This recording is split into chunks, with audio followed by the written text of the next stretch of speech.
हाँ, अब हम डिस्कस कर रहे हैं लेट अस सी बुक का 12th chapter the C preprocessor. उसके अंदर अभी तक हम ऑलरेडी डिस्कशन कर चुके हैं कि सी प्रोसेसर होते क्या हैं, उनको कितने कैटेगरीज के अंदर डिवाइड किया गया है और मैक्रो इंक्लूजन क्या होता है, मैक्रो एक्सपेंशन क्या होता है। अब हम आ गए हैं फाइल इंक्लूजन के ऊपर की जो सेकंड टाइप के जो मैक्रोज वो प्री प्रोसेसर होते हैं उनको बोलते हैं फाइल इंक्लूजन। तो उनका किस तरीके से होता है और ये किस तरीके से इनको यूज करा जाता है। तो फाइल इंक्लूजन का मतलब ये होता है कि हैश इंक्लूड जब भी हम यूज करते हैं तो वो कि किसी फाइल को हमारे किसी प्रोग्राम के अंदर ऐड कर रहे हैं या इंक्लूड कर रहे हैं। जैसे इसका नाम है कि फाइल इंक्लूजन, मतलब किसी पर्टिकुलर फाइल को हमारे प्रोग्राम के साथ में अटैच करना, उसे बोलते हैं फाइल इंक्लूजन। इसको किस तरीके से डिफाइन करते हैं, हैश प्री प्रोसेसर के निशानी है प्री प्रोसेसर को डिफाइन करने का तरीका कि जब भी आप प्री प्रोसेसर होगा उससे पहले आपका हैश लगा हुआ जरूर होगा, उसके बाद में लिखा होगा इंक्लूड। इंक्लूड का मतलब कोई फाइल होगी जिसको कि आपको इस प्रोग्राम के अंदर इंक्लूड करना है। तो उसको डिफाइन करने के दो तरीके हैं, फाइल नेम आप डबल कोट्स के बीच में लिख सकते हो और ओपनिंग एंड क्लोजिंग जो less than and greater than इसके बीच के अंदर फाइल नेम लिख सकते हो। अब इन दोनों के अंदर डिफरेंस क्या है, हैश इंक्लूड डबल कोट्स के बीच में जब फाइल नेम लिखते हो this command would look for the file in the current directory as well as the specified list of directories as mentioned in the include search bar. कि जिस current directory के अंदर आप काम कर रहे हो उसके अंदर उस फाइल को सर्च करेगा। उसके अलावा जो भी आपका कंपाइलर है उसके अंदर सर्च पाथ होता है कि इंक्लूड की या किसी भी सोर्स फाइल को कहाँ कहाँ पे उसको सर्च करना है। उन सभी लोकेशन के ऊपर ही आपको जाकर के चेक करेगा कहाँ होती है लोकेशन, ये इसको भी हम चेक कर लेंगे, बता देंगे कहाँ पे किस तरीके से चेक करते हैं। सेकंड आता है hash include less than greater than के बीच में फाइल नेम। तो ये होता है this command would look for the file in the specified list of directories only. ये केवल जो डिफाइंड है डायरेक्टरीज की लिस्ट उन्हीं के अंदर जाकर के चेक करता है। अब ये किस तरीके से काम करता है फाइल इंक्लूजन, इसको हम चेक करने के लिए हम चलते हैं टर्बोस्टिक के अंदर। सबसे पहले तो आप देख लेते हैं कि ये कहाँ पे ये सब चीजें अवेलेबल होती है। देखिए ऑप्शन में आएंगे, डायरेक्टरीज में जाएंगे तो आपके सामने है कि इंक्लूड डायरेक्टरीज ये है, लाइब्रेरी डायरेक्टरीज ये है, आउटपुट डायरेक्टरी ये है, सोर्स डायरेक्टरी ये है। तो इंक्लूड को कहाँ कहाँ पे चेक करना होगा उसको, यहाँ पे जितने भी आपने पाथ लिख रखे होंगे इसको सेमीकोलन लगा करके आप अलग अलग पाथ को भी डिफाइन कर सकते हैं।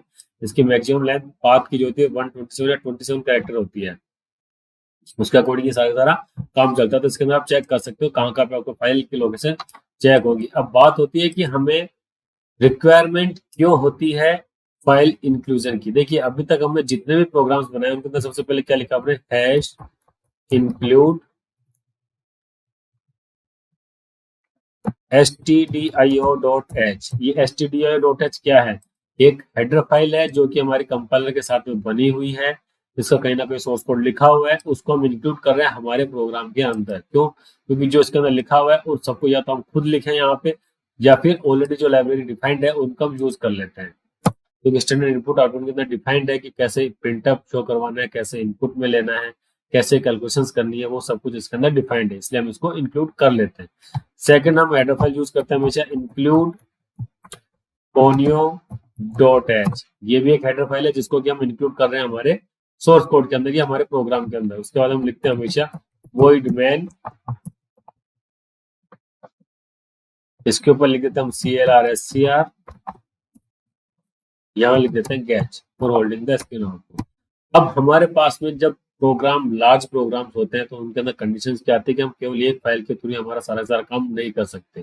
प्रोग्रामिंग का काम ही क्या है कि कॉम्प्लेक्स प्रॉब्लम जो होती है, लार्ज प्रॉब्लम जो होती है, लार्ज टास्क जो होती है उनको छोटे छोटे कंपोनेंट्स के अंदर ब्रेक कर देते हैं।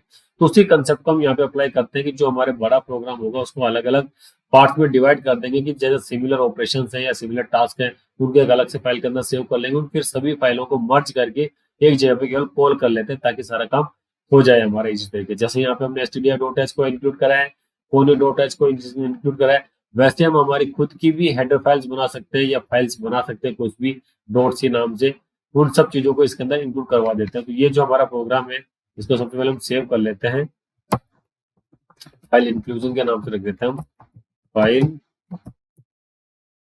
Inclusion dot C. ये हमारी फाइल हो गई है जो कि इसके अंदर होगी। अब हमें एक और फाइल बनानी है जिसके अंदर हम चाहते हैं क्या है कि इस पूरे प्रोग्राम के अंदर addition, subtraction, multiplication and division, चारों के चारों जो ऑपरेशंस होते हैं, बेसिक ऑपरेशन होते हैं मैथमेटिक्स, उनको इंप्लीमेंट करें, उनको एक्सेस करें। लेकिन हम ये नहीं चाहते कि इस प्रोग्राम के अंदर उसको डिफाइन करें, तो हम क्या करेंगे, एक अलग से फाइल बना लेंगे जिसके अंदर की इन सारे ऑपरेशन को हम डिफाइन कर देंगे। इस फाइल को सबसे पहले हम सेव कर देते हैं। सेव करेंगे किस नाम से, बेसिक ऑपरेशंस, ये भी बोल देते बेसिक हो डॉट सी नाम से हम सेव कर देते हैं, डॉट एच नाम से सेव कर सकते हो, किसी भी नाम से तो सेव कर सकते हो। अब इसके अंदर जो भी हमको लिखना है वो सब लिखेंगे। हमारा टारगेट क्या है कि हम इसके अंदर एडिशन, सब्ट्रैक्शन, मल्टीप्लिकेशन, डिवीजन को इम्प्लीमेंट करेंगे, और हम चाहते नहीं कि कुछ आउटपुट के अंदर यहाँ पे प्रिंट में जाए। देखिए क्या करते हैं, इंट अगर फंक्शन हमारा रिटर्न टाइप इंट हमने डिफाइन कर दिया, ये आ गया एडिशन, उसका फंक्शन का नाम दे दिया। इसके अंदर हमारे पास में इंट ए इंट बी दो पैरामीटर के साथ में ये आया है, और इसको हमने यहाँ कर दिया। हम केवल इसको डायरेक्टली प्रिंट ही करवा देंगे जो भी हम इनपुट के अंदर आएंगे। तो भी इसको सम कर देते हैं, printf sum of entered values क्या आएगा, परसेंट डी। यहाँ पे हमने ऑपरेशन को परफॉर्म कर दिया। हमें यहाँ पे कुछ बहुत बड़ी चीज नहीं कर रहे, केवल जो एडिशन होता है उस एडिशन को यहाँ पे इम्प्लीमेंट कर रहे हैं। अब एडिशन आ गया। सेकंड एक और डिफाइन कर देता वॉइड सब्ट्रैक्शन वाला। इसके अंदर भी हम क्या करेंगे, दो वेरिएबल ले रहे हैं, इंट ए इंट बी। इसमें ए में से बी को हम सब्ट्रैक्ट कर देंगे। ये कर दिया हमने printf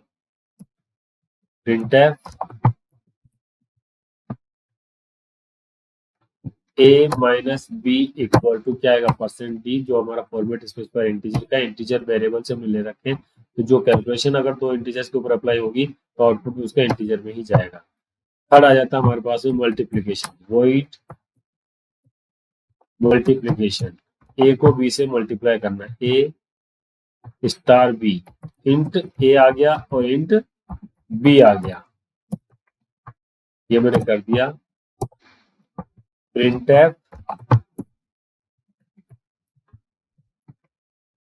multiplication of a and b equal to क्या आएगा, जब दो को मल्टीप्लाई करेंगे इंटीजर को तो आउटपुट में हमारा इंटीजर आएगा, तो इसलिए फॉर्मेट स्पेसिफायर हमारा परसेंट डी को यूज कर दिया। फोर्थ हो गया हमारा डिवीजन, वॉइड डिवीजन। इसके अंदर ए को हम बी से डिवाइड करेंगे, इंट ए इंट बी। प्रिंटफ जब इंटीजर को इंटीजर से डिवाइड करेंगे तो आउटपुट में हमारे पास में क्या आएगा, इंटीजर ही आएगा, उसके अलावा कुछ नहीं आएगा। तो A divided by B equal to क्या आएगा, परसेंट डी।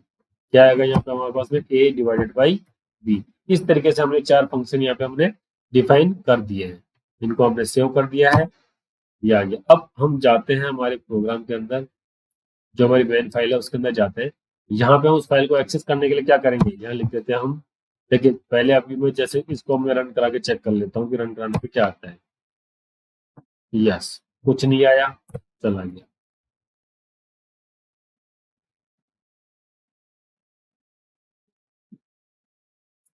अब इसको मैं इंक्लूड कर देता हूँ, file hash include double quote के अंदर लिख देते हैं बेसिक ओ डॉट सी। ये हमारी फाइल थी, इसको मैं रन करके चेक कर लेता हूँ, बिल्कुल इंक्लूड हो गई है। हमारे पास में यहाँ पे एक पहला सबसे पहला ऑपरेशन था, क्या था, ऐड था। ऐड के अंदर मैंने भेजा यहाँ पे 12 और 34। देखते हैं हमारा आउटपुट में क्या आता है, कंट्रोल F9।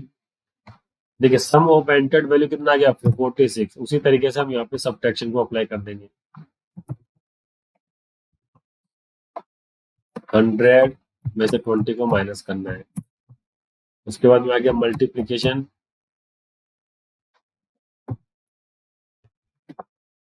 मल्टीप्लिकेशन किसका आ गया, 10 एंड 3 का। ये वेरिएबल्स हैं जो कि हम किसी भी तरीके से हम ऐड कर सकते हैं। उसके बाद में आ गया डिवीजन, डिवीजन मैंने करा 10 डिवाइडेड बाई 2। अब देखते हैं आउटपुट में क्या आ रहा है। And sum of entered value कितना आ गया, 46, ए माइनस बी 80, मल्टीप्लिकेशन इतना आ गया, डिविडेंड ये आ गया।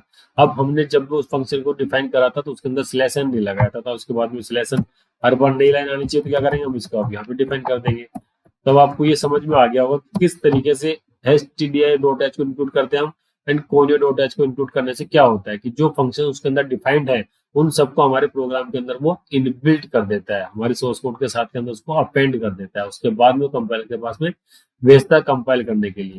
तो इस तरीके से हमको ज्यादा टास्क करनी नहीं पड़ती। अब जैसे हमने 4 बेसिक फंक्शन थे जो डिफाइन कर दिए कैलकुलेशन को। अब इस फाइल को मैं किसी भी प्रोग्राम के अंदर इंक्लूड करके वो सारा काम कर सकता हूँ, मुझे बार बार लिखने की जरूरत नहीं होगी।